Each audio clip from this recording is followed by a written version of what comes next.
Today we're going to take you through the humble ball valve. We've got two types I've actually got here, both work similar.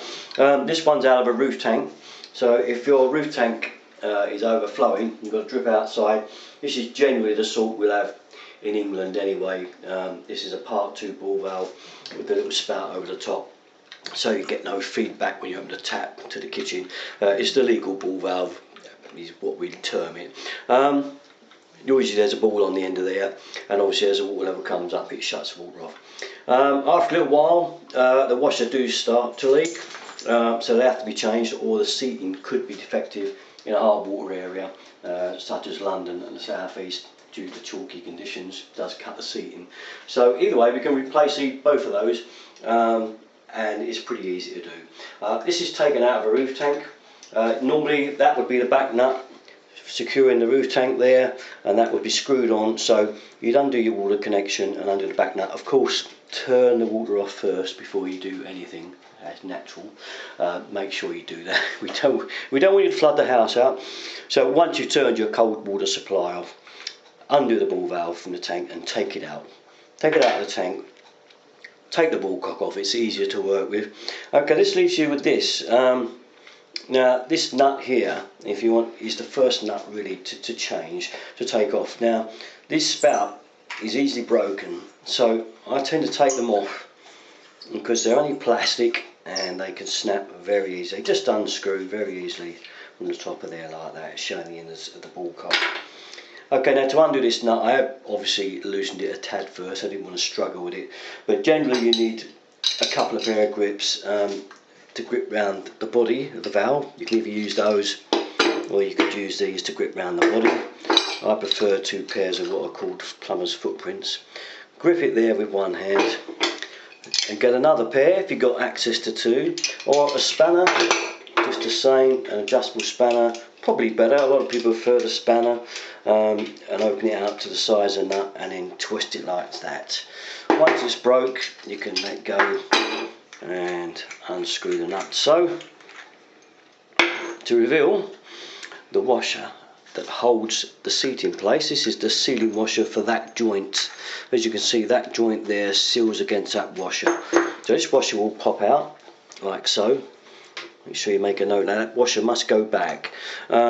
Inside there is a seating. This is the seating, this part here, which will pop out, and if you can get it there, we'll pop him out without breaking him. Now that is the seat of the tap. Get me doing ball valves, aren't we? That is the ball valve seat. Now sometimes hard water area, again, that seat area there can become corroded, it can become cut across by hard water. If that's the case, it must be thrown away and a new one obtained. Get it from any local merchant, plumbers merchants, for next to nothing. Okay, so take that out, but if it looks okay and there's nothing there and it's nice and smooth, that's fine. Okay, next we'll undo the other end, and again the footprints, get it around the right way, get that there on the body.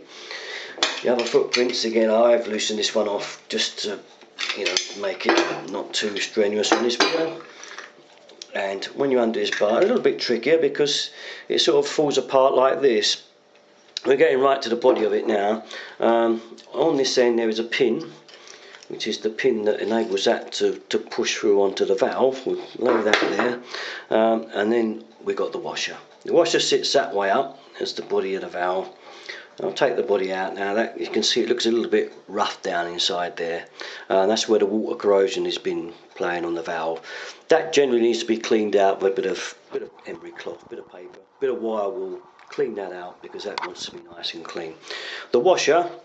Now this washer isn't too bad actually, because this one hasn't been dripping. It looks quite smooth and flat, but if it looks worn, if it's pitted at all, and as you're doing it, you took the valve out, you might as well renew it anyway. Get a new washer from the plumber's merchants and a new seat, and you'll know the valve will be fine. So make sure you put the washer that way in to seat, and it sits in nice and snug.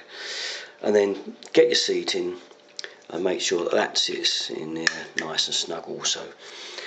Your little washer, don't forget that sealing washer, most important, otherwise it will leak out the joint. Stick him in there like that, put him down on the table, popped out, then we'll get this part, this is a sort of the trickiest part with these valves, I think, is getting this bit together, because it is really awkward in the way that that little nut grabs hold of that there, and you can't get it right back in place. It is very awkward, and I know this is a tough job.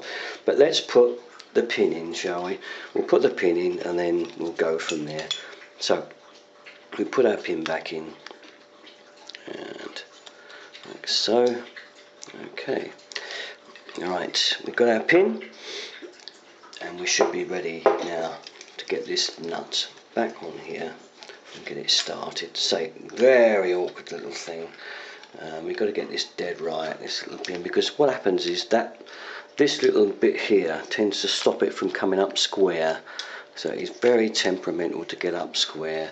So a lot of times I'll get it up to the Ballcock this way on, get it up there, line. Let's put our washer on, whatever happens here. Don't forget the washer out. But as we're doing this end, we're okay at the minute. It's just popped out again. Let's put it. We'll do this end first. Washer on.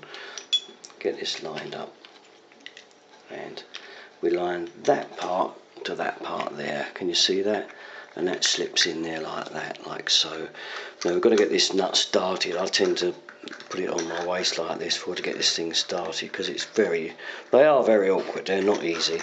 Once we're started, we'll be okay. So let's get him on the turn. If we can get him on the turn started. This started back on the thread there. Do it up and nip it up again with grips.